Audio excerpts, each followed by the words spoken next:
A border sovereign is the occult force, a threshold guardian of the earth scenes beyond.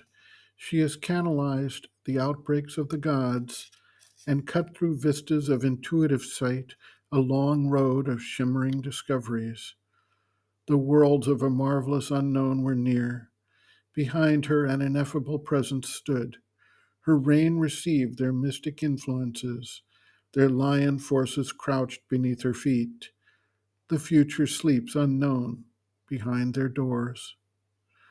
Abysms infernal gaped round the soul's steps and called to its mounting vision peaks divine, an endless climb and adventure of the idea.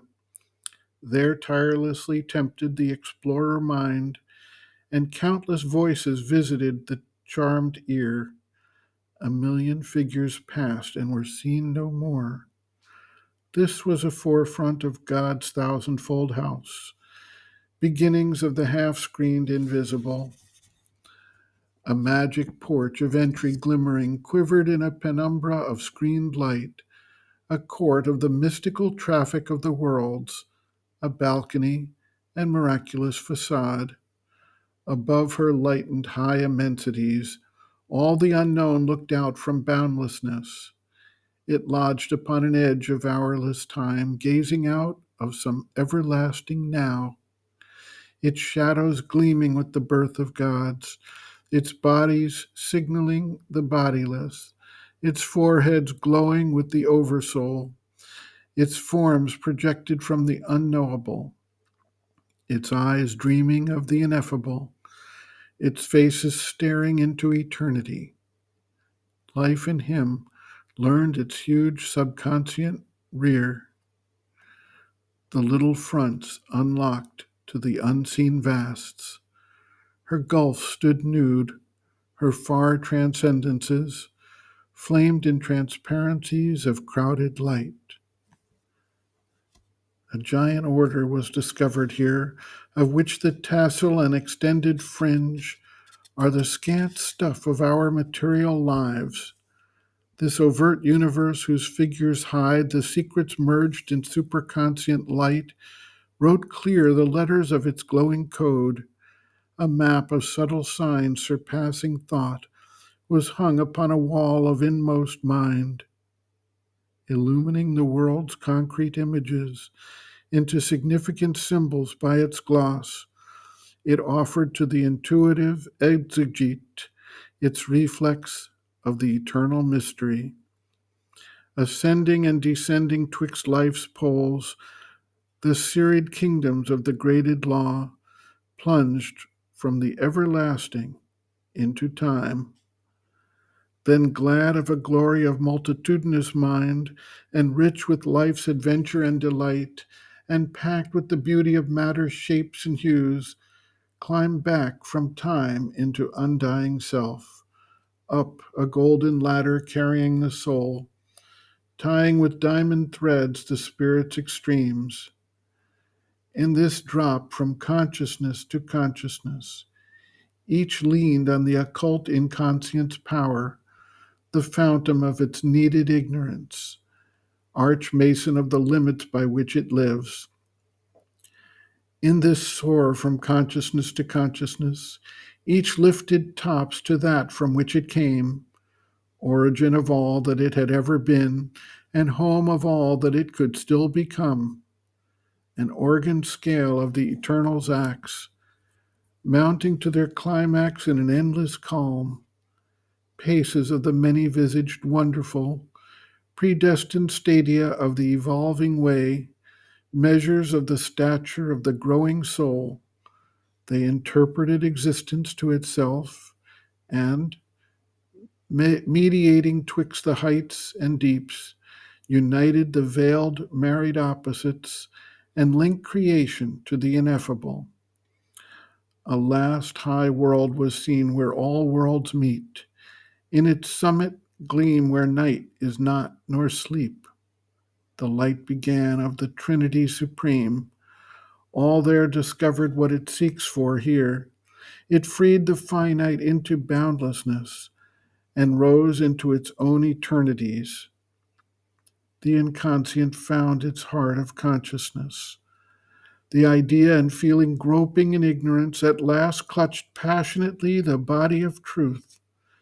The music born in matter's silences, plucked nude out of the ineffable's fathomlessness, the meaning it had held but could not voice, the perfect rhythm now only sometimes dreamed, an answer brought to the torn earth's hungry need, rending the night that had concealed the unknown, giving to her her lost, forgotten soul. A grand solution closed the long impasse in which the heights of mortal effort end. A reconciling wisdom looked on life. It took the striving undertones of mine and took the confused refrain of human hopes and made of them a sweet and happy call. It lifted from an underground of pain the inarticulate murmur of our lives and found for it a sense illimitable. A mighty oneness, its perpetual theme, it caught the soul's faint scattered utterances, read hardly twixt our lines of rigid thought, or mid this drowse and coma on matter's breast, heard like disjointed mutterings in sleep. It grouped the golden links that they had lost and showed to them their divine unity, saving from the error of divided self the deep spiritual cry in all that is. All the great words that toiled to express the one were lifted into an absoluteness of light, an ever burning revelation's fire, and the immortality of the eternal voice. There was no quarrel more of truth with truth. The endless chapter of their differences, retold in light by an omniscient scribe, traveled through difference towards unity. Mind's winding search lost every tinge of doubt, led to its end by an all-seeing speech that garbed the initial and original thought with the finality of an ultimate phrase, united were time's creative mood and tense to the style and syntax of identity. A paean swelled from the lost musing deeps, an anthem pealed to the triune ecstasies, a cry of the moments to the immortal's bliss, as if the strophes of a cosmic ode, a hierarchy of climbing harmonies, peopled with voices and with visages, aspired in a crescendo of the gods, from matter's abysses to the spirit's peaks. Above were the immortal's changeless seats, white chambers of dalliance with eternity, and the stupendous gates of the alone. Across the unfolding of the seas of self appeared the deathless countries of the One. A many-miracled consciousness unrolled vast aim and process and unfettered norms, a larger nature's great familiar roads.